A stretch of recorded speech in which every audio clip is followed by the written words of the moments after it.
So அரங்கம் online நிகழ்ச்சியில் தான் நம்மளோட ஸ்பெஷல் கெஸ்ட் வந்திருக்காங்க. இவங்க நாடகத்தில் ஒரு 6000 முறைக்கு ஸ்டேஜில் ஏறி நிறைய நடிப்பு கொடுத்துருக்காங்க. இது தவிர சீரியல்ஸ் அண்ட் தூர்தர்ஷன்லேயும் நிறைய நாடகங்கள்லாம் பங்கேற்றிருக்காங்க. இவங்க ரொம்ப ஒரு ஃபெமிலியர் ஆர்டிஸ்ட். அது சிரிப்பாக இருந்தாலும் சரி, சீரியஸாக இருந்தாலும் சரி, இவங்களோட நடிப்பு ஒரு சூப்பரான நடிப்பு தான். ஸோ இவங்களை பற்றி தான் நம்ம இன்னைக்கு நிறைய விஷயங்கள் பேச போகிறோம். அதே சமயத்தில் இவங்க யார் அப்படின்னு பார்த்தீங்கன்னா உஷா ரவிச்சந்திரன் அவர்கள். உங்களுக்கு எல்லாருக்குமே பரிச்சயமானவங்க. அண்ட் அதே சமயத்தில் டிவி ஷோஸ்லேயும் நிறைய பார்த்துருப்பீங்க. ஸோ அவங்க கூட இன்னைக்கு பேச போகிறோம். அரங்கம் ஆன்லைன் நிகழ்ச்சியில் நம்ம அரங்கில் காத்திருக்கிறவங்க உஷா ரவிச்சந்திரன் அவர்கள். அவங்கள வெல்கம் பண்ணிடுவோம் ஷோஸ்க்கு. Ma'am, welcome to show ma'am. வணக்கம் எல்லாருக்கும். வணக்கம் சொல்லிட்டாங்க. ஸோ இனிமேல் அவங்க ஜாலியாக பேச போகிறேன். இப்போ நீங்கள் நாடகத்தில் நுழைஞ்சு பல வருஷங்கள் ஆயிடுச்சு. உங்களோட ஸ்டார்டிங் பீரியட் எப்படி சின்ன வயசுலேருந்தே உங்களுக்கு நடிக்கணுங்கிற ஒரு ஆர்வம் இருந்ததா, இல்லை நடுவில் உங்கள் அப்பா அது மாதிரி யாராவது ஒருத்தர் கைட் பண்ணியிருப்பாங்க இல்லையா, இதுக்கு நீ போகலாம் அப்படிங்கிற மாதிரி இருக்கும், இல்லைன்னா நீங்கள் ஆசைப்பட்ட விஷயமா கூட இருக்கலாம். ஸ்கூல் டேஸில் நிறைய நடிச்சிருப்பீங்க. அதை பற்றி கொஞ்சம் சொல்லுங்கள் மேம். ஆக்சுவலாக ஸ்கூல்லெல்லாம் தமிழ் சங்கம் அப்படின்னு சொல்லிட்டு நடத்துவாங்க. நாங்கள் படிச்சுட்டு இருந்த நேரத்தில் தமிழ் சங்கமும் இருக்கும், ஆங்கிலத்திலையும் இருப்பாங்க. மாதத்தில் ஒரு தடவை அந்த ப்ரோக்ராம் பண்ணுவாங்க. அப்போ அந்த ஒரு நாளில் ஒரு ½ தான் இருக்கும். ஏன்னா ஒரு பீரியட் போர்ஷன் மட்டும் எடுத்துப்பாங்க. அந்த பீரியட் போர்ஷனில் என்ன பண்ணுவாங்க, ஒரு தடவை கவிதைகளாக பண்ணுவாங்க, இல்லைனாக்கா கதைகள் நரேட் பண்ணுற மாதிரி இருக்கும், இல்லைன்னா ஏதாவது ஒரு சின்ன ஸ்கிட்டுன்னு இப்போ சொல்லணும். அப்போ நாடகம் தான் சொல்லிட்டு இருப்போம். ஸோ அந்த மாதிரி அது நாடகமும் எதுவுமே என்னன்னாக்க நீதி சம்மந்தப்பட்டது. எப்படி நம்ம இருக்கணும், எப்படி இருக்கக்கூடாதுங்கிறத பேஸ் பண்ணி தான் அது கதையை சுற்றி வரும் அது. ஸோ அந்த மாதிரி பண்ணுவோம். அதில் இன்வேரியபிளி நம்மளுக்கு ஏதாவது ஒரு பங்கு கிடைக்கும். ஸோ அப்படி கதையை சொல்கிறதும் நாடகம் பண்ணுறதும் நிறைய எனக்கு சான்சஸ் கிடைச்சிட்டு இருந்தது. ஸோ அதுலேருந்து என்னென்னா அந்த நாளில் இந்த ஒவ்வொரு ஊர்லேயும் ஒரு சங்கம் அப்படின்னு வைப்பாங்க, தமிழ் சங்கம்னுட்டு. அப்போ எல்லா ஸ்கூல் பசங்களும் அதில் சேர்ந்துப்பாங்க. ஸோ யாராவது ஒருத்தர் அந்த குழந்தைங்களுக்கு ட்ரெயின் பண்ணுவாங்க. இதே மாதிரி தான் பாரதியார் பாட்டு, இல்லைன்னா கதைகள் சொல்ல வைக்கிறது, இல்லைன்னா வேறு ஏதாவது ஒரு குவிஸ் மாதிரி அவங்களுக்கு ஜென்ரலாக அவங்களுக்கு என்ன திருக்குறள் ஏதாவது தெரியுமா, அந்த மாதிரி குட்டி குட்டியாக ஏதாவது அந்தந்த ஏஜை பொறுத்து பண்ணிகிட்டு இருந்தாங்க. அதில் நாடகமும் இருக்கும். ஸோ ஆல் இண்டியா ரேடியோவில் எப்போவுமே என்ன பண்ணுவாங்கன்னா சனிக்கிழமைகளில் 4:10 5 இந்த மாதிரி சங்கங்கள் ஒவ்வொரு ஊரில் இருக்கிற சங்கத்துக்கும், அதாவது மயிலாப்பூர், சென்னை, புரஷவாக்கம், பெரம்பூர், அந்த மாதிரி எத்தனை இருக்கு இல்லையா, அந்த சங்கங்களுக்கு அவங்களுக்கு அதுல பங்களிக்கிறதுக்கு கொடுப்பாங்க.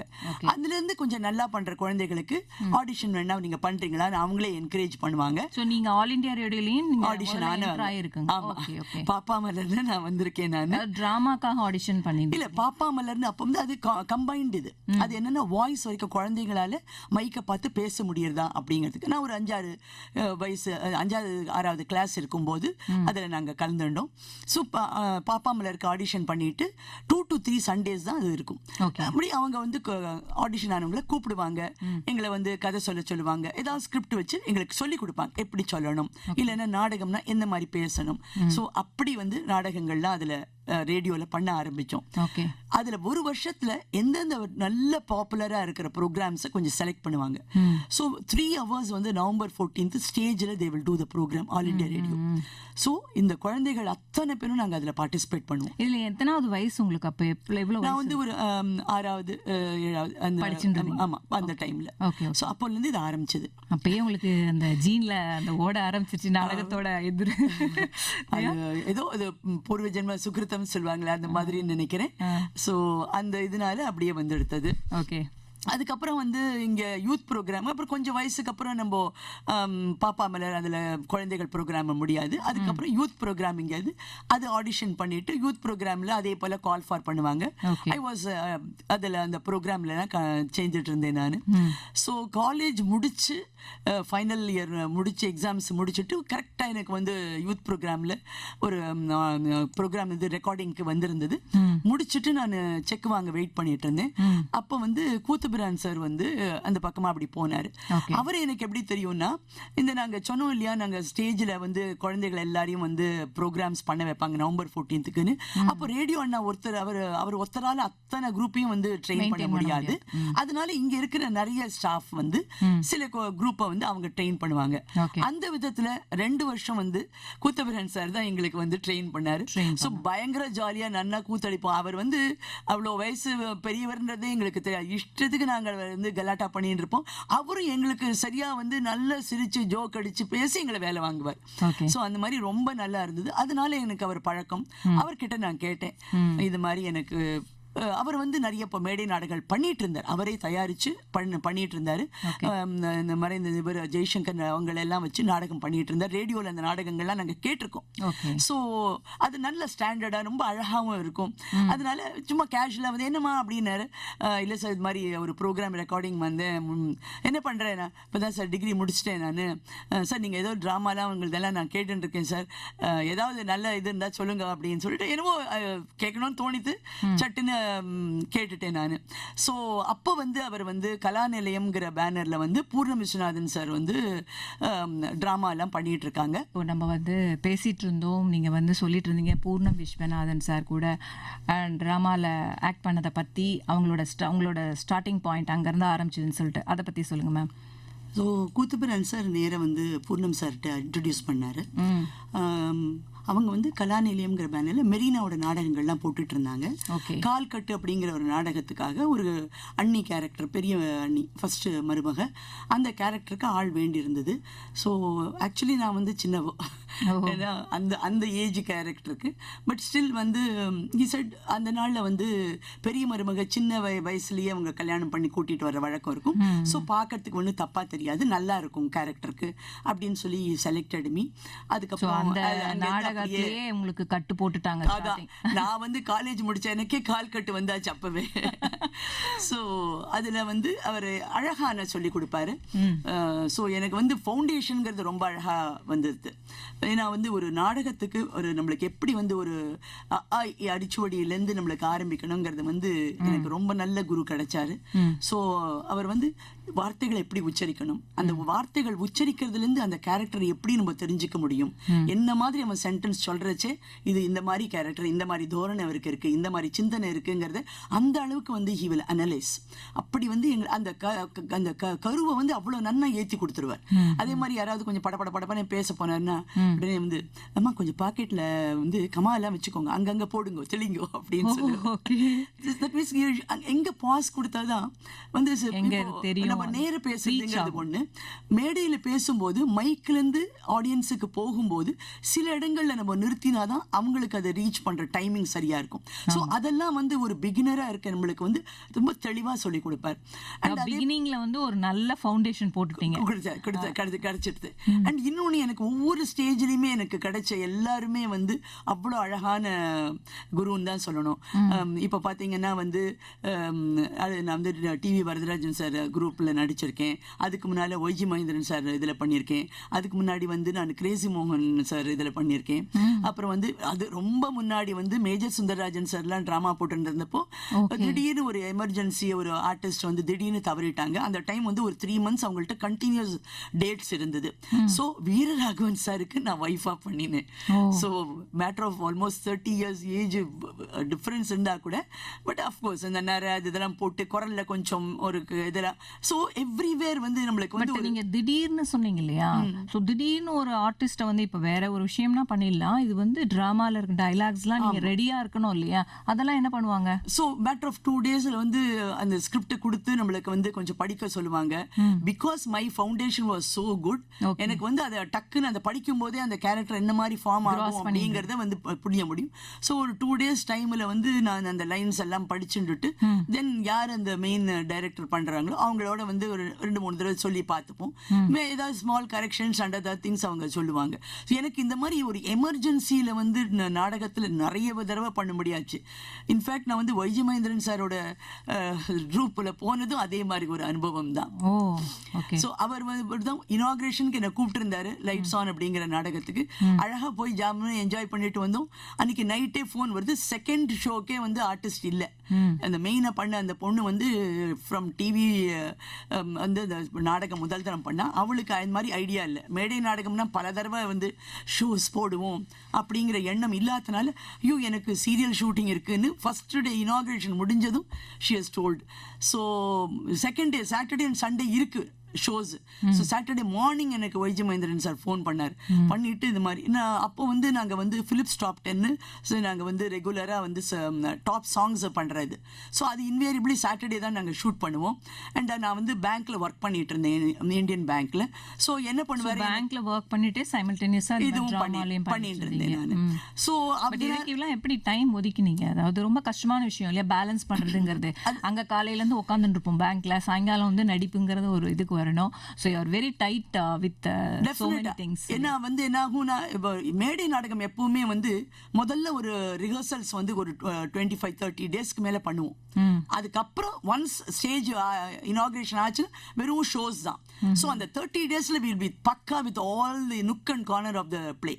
அதனால அந்த டைம் எல்லாரும் எங்களுக்கு ட்ரெயின் நல்லா கொடுத்துடுவாங்க. ஸோ அதுக்கப்புறம் ஸ்ட்ரெயிட்டவே ஆடிட்டோரியமில் போய் நாங்கள் பண்ண வேண்டியதான். ஏதாவது ஒரு சின்ன சின்ன சேஞ்சஸ் இல்லை கரண்ட் இதை வச்சு ஏதாவது பண்ணணும்னா அந்த மாதிரி விஷயங்களை சேர்த்துப்பாங்க, பண்ணுவாங்க. அதே மாதிரி செகண்ட் டே ஷோக்கே அவருக்கு ஆள் இல்லாம போயிடுது. ஸோ சாட்டர்டே அன்னைக்கு ஈவினிங் ஷோ இருக்கு, எனக்கு அன்னைக்கு பேங்க்குக்கு போனோம். ஸோ பிளே பார்த்துருக்கோம், பட் பிளே பார்க்கறதுக்கும் நம்ம படிக்கிறதுக்கும் நிறைய வித்தியாசம் இருக்கு. ஸோ திடீர்னு அன்னைக்கு போயிட்டு அந்த கேரக்டர் பண்ணது ஐ வாஸ் ஷாக்ட். என்ன எப்படி படிக்க போறோம் என்ன அப்படிங்கிறதுக்கு ஹீ ஹேட் த கான்ஃபிடன்ஸ். ஏன்னா நிறைய இந்த பிலிப்ஸ் டாப் 10 நிறைய பண்ணதுனால அவருக்கு நல்ல ஒரு எக்ஸ்பீரியன்ஸ் இருக்கு அப்படிங்கிறதுனால என் மேல நம்பிக்கை இருந்தது. நீங்க பண்ணிடுவேன் சொன்னார். இன்ஃபேக்ட் நான் அப்போ வந்து நான் சொன்னேன், சார் இன்னைக்கு பேங்க் இருக்கு, 12 மணிக்கு தான் முடியும், எனக்கு பரவாயில்ல முடிச்சுட்டு 1 மணிக்கு நீ வா, நம்ம சாப்பிட்டுட்டு நான் ஆரம்பிக்கலாம் அப்படின்னு சொல்லி 1 o'clock மேல நாங்க ஆரம்பிச்சு அந்த சீனோட சீன் பை சீன் நாங்க வந்து அது லக்கிலி என்னன்னா ஒரு ஷார்ட்டா வரும். ஒரு அது வந்து ஆக்ட்ரஸை பத்தின ஒரு பிளே இருந்ததுனால அவ டைரக்டர்கிட்ட பேசுறது, அப்புறம் ஒரு கோ ஆர்டிஸ்ட பேசுறது, ஒரு ப்ரொடியூசர்கிட்ட பேசுறது, இந்த மாதிரிலாம் வெவ்வேறு சீன்ஸ் வரும். ஸோ சீன் வைஸ் எனக்கு I was very clear. Only கொஞ்சம் ஸ்பெசிஃபிக் டயலாக்ஸ் தான் நம்மளுக்கு கொஞ்சம் முக்கியமாக பார்த்துக்க வேண்டியிருந்தது. ஸோ அதை வந்து கொஞ்சம் அப்படியே அங்கே பார்த்து படிச்சுட்டு கொஞ்சம் 2 தடவை சொல்லிக்கிறது, 3 தடவை சொல்லி பார்க்கறது. ஸோ அப்படியே ஒரு ஃப்ளோ கொண்டு வந்து பண்ணிட்டோம். ஸோ பிட்வீன் 1:30 to 4 o'clock அந்த ஒரு 2.5 மணி நேரத்தில் அந்த ட்ராமாவோட கேரக்டர்ஸை நான் வந்து சீன்ஸை வந்து நான் ரெடி பண்ணிட்டேன். அதுக்கு மேலே அப்புறம் வந்து சொன்னேன் 5 o'clock போயிட்டு நான் காஸ்டியூமை ரெடி பண்ணி எடுத்துட்டு ஆடிட்டோரியமுக்கு வரணும்னு. ஸோ 5 o'clock அங்கேருந்து கிளம்பி அப்போ வந்து டிவிஎஸ் 15 ஓட்டின்னு இருந்தேன். ஸோ அங்கேருந்து நேரம் வந்து every thing was near about T Nagar. So அதனால வந்து பேங்க் வந்து பனங்கல் பார்க், அங்கேருந்து இவரோட ஆஃபீஸ் வந்து வள்ளுவர் கோட்டம் பேக் சைடு, அங்கே நான் வந்து சரவணா ஸ்ட்ரீட்ல இருந்தேன். ஸோ எல்லாமே வெரி ஷார்ட் இதுங்க எல்லாம் டங்குன்னு அப்படியே வந்து வண்டியில ஓடிட்டு அங்க வந்து அதுக்கு மேல என்ன டிராபிக்லாம் இப்ப கொஞ்சம் கம்மி வேற.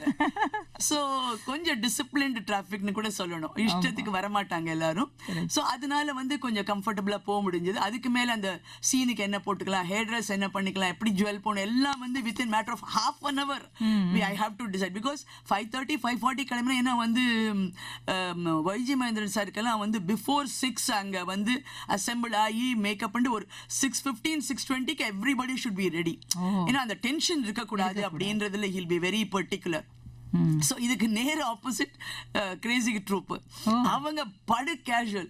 ஸோ அன்னைக்கு அதுக்கப்புறம் 5:45க்கு கிளம்பி நான் வித்தின் ஒரு 15 minutesக்குள்ள நான் வந்து ராணி சீதகால் ஆடிட்டோரியம் போயிட்டு அதுக்கப்புறம் கடகடன்னு நான் வந்து அந்த ரெடி ஆயாச்சு. அன்னைக்கு சீன் வந்து எல்லாருக்கும் என்ன ஆச்சரியம்னா, முதல் நாள் வந்து அந்த மாதிரி இடங்களை கிளாப்ஸ் வருமான அவளுக்கு தெரியல. So when I did the dialogues, அவங்க இவ்வளோ இடத்துல கிளாப்ஸ் இந்த கேரக்டருக்கு வருமா அப்படின்னு they were all very happy and ரொம்ப சக்ஸஸ்ஃபுல்லாக பண்ண முடிஞ்சது. இது இந்த மாதிரி emergency it will be very highly tension இருக்கும், ரொம்ப எக்கச்சக்கமா. ஏன்னா வந்து லைன் ஏன்னா மீதி பேர்லாம் நல்லா வெல் ரிஹர்ஸ்டாக இருப்பாங்க, நம்ம வந்து அப்போதான் புதுசாக இருப்போம்.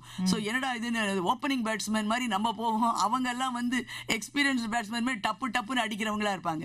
அவங்களுக்கு நடுப்புற நம்ம வந்து பவுண்டரி அடிச்சு காமிக்கணுங்கிறது தான் very big challenge. And quite a few times எனக்கு அது நடந்தது. ஸோ இன்ஃபேக்ட் அவர் மேஜர் சுந்தரராஜன் சார் போது கூட அதே மாதிரி அந்த ஆர்டிஸ்ட் திடீர்னு தவறி போயிட்டதுனால தான் வந்து, பட் லக்கிலி என்னன்னா அது வந்து ஒரு 3-4 days எனக்கு டைம் இருந்தது. ஸோ அதனால ப்ரீவியஸ் நைட்டு இறந்து போயிருக்காங்க, மறுநாளைக்கு மார்னிங், இத்தனைக்கு அப்போல்லாம் மொபைல் கூட இல்லாத நேரம், லேண்ட்லைன். ஃபார்ச்சுனேட்லி என்னன்னாக்க அப்போ வந்து ஐ வாஸ் ஒர்க்கிங் இன் ராயப்பேட்டா வந்து இந்தியன் பேங்க் ரெக்கன்சிலேஷன் டிபார்ட்மெண்ட் அங்கே இருந்தது. ஸோ அது வந்து ஆல் ஓவர் இந்தியா பிரான்ச்சஸ் உடைய டிரான்சாக்ஷன்லாம் நாங்கள் ரெக்கன்சைல் பண்ணுவோம் கம்ப்யூட்டர்ல. ஸோ அங்கிருந்து அவரோட வீடு ரொம்ப கிட்டக்க. So they knew that I was working there. அதனால என்ன பண்ண, யாரோ அவரோட பிரதரோ யாரோ ஒருத்தர் வந்து 2 பேர் வந்துட்டு கீழே வெயிட் பண்ணிட்டு இருந்திருக்காங்க. அப்புறம் அவங்க கேட்டதும் இத்தனை மணிக்கு அவங்களுக்கு முடியும் அப்படின்னு இருக்காங்க. ஏன்னா அது வந்து ஷிஃப்ட் மாதிரி டைம். ஸோ மத்தியானம் வந்து ஒரு 2 o'clock எங்களுக்கு முடிஞ்சிடும். ஏன்னா மார்னிங் சீக்கிரம் ஆரம்பிக்கிறதுனால என்ட்ரிஸுக்கு. ஸோ நாங்க வந்து கொஞ்சம் ஃபாஸ்டா முடிச்சு இத்தனை பண்ணோம்னா ஒரு மோஸ்ட்லி ஒரு 1:30 கூட நாங்க முடிச்சுடுவோம். முடிச்சுட்டு நாங்க அப்படி வர்றதுக்கு தேவர் வெயிட்டிங். அண்ட் பார்த்து நம்ம வெவ்வேறு டிராமா அதுல பார்த்துருப்போமே நம்ம. ஸோ ஃபேஸ் தெரிஞ்சது, என்ன இங்க வந்திருக்கீங்க, நான் கீழே பிரான்ச் இருந்ததுனால ப்ராபப்ளி டிரான்சாக்ஷனுக்காக வந்திருப்பாங்க நினைச்சுட்டு நான் பாட்டு கேஷுவலா என்னோட வண்டி எடுக்க போனேன். ஸோ தென் இசைடமா ஒரு மினிட், இந்த மாதிரி எங்களுக்கு ஆச்சு, ஒரு 3-4 days இருக்கு, எனக்கு வந்து ஷோஸ் இருக்கு, அதுக்கப்புறம் 3 மாசத்துக்கு எங்களுக்கு டேட்ஸ் வேற இருக்குமா, 2 டிராமா நீங்க வந்து அந்த அவங்க பண்ணிட்டு இருந்தது பண்ணணும் அப்படின்னு ஒரு மேஜர் சார் சொன்னாரு. கொஞ்சம் ரிக்வெஸ்ட் பண்ணிக்கிறேன். இதெல்லாம் ரிக்வெஸ்டிங்கிறதுல இதெல்லாம் வந்து ஸ்டேஜ்ல வந்து இட்ஸ் வெரி வெரி எல்லாம் வந்து இந்த மாதிரி இதெல்லாம் கஷ்டம். இப்போ வந்து இந்த லாஸ்ட் மினிட்ல இந்த மாதிரி இங்கடிச்சு ஃபுல் பிளேல எல்லாரும் இருப்பாங்க. இந்த ஒரு கேரக்டர் லிங்க் ஆகலைன்னா they can't run the show at all. So அது நம்மளுக்கு தெரிஞ்சதுனால I said fine, I'll do. அவங்க அழகா எல்லாம் பேக்ல ஸ்கிரிப்ட் எல்லாம் கொண்டுட்டு, ஆனா வந்து எதுவும் கொடுக்கல, சும்மா வந்து ரொம்ப கேஷுவலா நம்ம கிட்ட பேசுற மாதிரி இது பண்ணாங்க. So when I said okay கொஞ்சம் இருங்கன்னு சொல்லிட்டு அவங்களும் அதே போல 2-wheeler வந்திருந்தாங்க. டிக்கில இருந்து ஒரு அழகா ஜம்முன்னு 2 பவுண்டு புக் எடுத்து, யூஸ்வலா அப்ப ஃபுல் பவுண்டு புக் மாதிரி இருக்கும், நான் தலஹாணி மாதிரி வச்சுக்கலாம், அப்படிதான் இருக்கும் ஸ்கிரிப்டுங்கிறது. ஸோ அது 2த்தையும் கொடுத்தாங்க. வந்து ஒரு 2 daysக்கு அப்புறம் வந்து நாங்க ஃபோன் பண்றோம் அப்படின்னு அங்கத்தி லேண்ட்லைன் நம்பரே வாங்கிட்டாங்க. அண்ட் இது பண்ணும். அதுக்கப்புறம் அந்த 3 months அவங்களோட இதுலயும் அந்த மாதிரி பண்ணினோம். ஸோ எவ்ரிவேர் வந்து பாத்தீங்கன்னாக்க அந்த மாதிரி ஒரு எமர்ஜென்சி, ஈவன் இன்ஃபேக்ட் சேம் நீங்க இதே மாதிரி தான் எப்படி வந்து வைஜி மகேந்திரன் சார் வந்து செகண்ட் ஷோக்கு இது பண்ணாரோ அதே மாதிரி தான் கிரேசி மோகன் இதுலயும் வந்து நான் அப்ப வந்து அவங்களதும் அதே மாதிரி தான் எமர்ஜென்சி இதுங்கிறப்ப திடீர்னு ஒரு ஆர்டிஸ்ட் அதுதான் அதாவது தே ஹேட் தி கான்ஃபிடன்ஸ். சரி இவங்கள்ட்ட கேட்டாக்க வந்து நம்மளுக்கு இன்னைக்கு ஷோ நடந்துடும் அப்படின்ட்டு அத்தனை பேருக்கும் நம்பிக்கை இருந்திருக்கு. அதுதான் பெரிய ஆச்சரியமான விஷயம். உங்களோட ஃப்ளோ அப்படி மேம், உங்களுக்கே அது தெரியல. இல்ல மேபி ஐ திங்க் குரு கொடுத்திருக்கிற அந்த ஒரு இனிஷியல் இதனால வந்து தே ஹேட் தி கான்ஃபிடன்ஸ் தான் நான் நினைப்பேன்.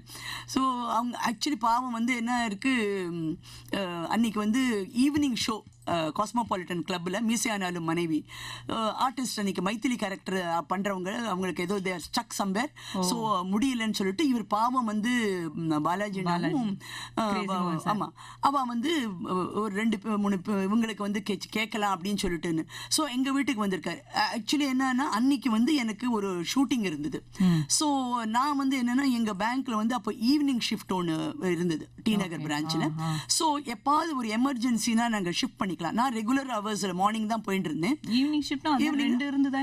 அதாவது ஒரு ஈவினிங் கவுண்டர் இருந்தது. ஸோ அந்த extension counter and other things அந்த டிரான்சாக்ஷன்ஸ் எல்லாம் பண்றதுக்காக வி ஹேட் தி ஒரு அடிஷனல் இது சர்வீஸ் பண்ணிட்டு இருந்தது அந்த பிரான்ச்ல நாங்கள் பண்ணிட்டு இருந்தோம். ஸோ அதுக்குன்னு ரெகுலர் ஸ்டாஃப் உண்டு. பட் எப்பவாவது வேணும்னாக்க ஒரு எமர்ஜென்சி நான் எக்ஸ்சேஞ்ச் பண்ணிக்கலாம். ஸோ எனக்கு வந்து இது கொஞ்சம் லீவை கொஞ்சம் சேவ் பண்ணிக்கலாமே அப்படிங்கிறதுக்காக சம்டைம்ஸ் இந்த மாதிரி ஒரு சின்ன ஷூட் வர்றச்சே I use to request my colleagues there. அவங்க வந்து மார்னிங் ஷிஃப்ட்டுக்கு வருவாங்க. ஸோ இந்த ஹாஃப் டே ஷூட்டிங் என்னைக்காவது இருந்ததுனாக்க அந்த மாதிரி இடத்துல நான் பண்ணிட்டு பிஃபோர் 2:30 நான் வந்துடுவேன். வந்தா இங்க வந்து 3 o'clock தான் நாங்க ஜாயின் பண்ணணும். ஸோ நேர நான் 3 to வந்து 7:15 ஆயிடும். ஏன்னா 6 வரைக்கும் கவுண்டர் இருக்கும். கவுண்டர் முடிச்சு அதுக்கப்புறம் நம்ம க்ளோசிங் எல்லாம் பண்ணணும் இல்லையா, அப்பெல்லாம் மேனுவல் தானே பண்ணிட்டு இருந்தோம். அதனால ஆல்மோஸ்ட் 7:15 ஆயிடும். ஸோ அந்த இது நாங்க பண்ணுவோம் நாங்க. ஸோ அந்த 3 o'clock முன்னாடியே ஆக்சுவலி வந்து நாங்க வந்து 2 o'clockல இருந்து இந்த internal entries and other work எல்லாம் இருக்கும்.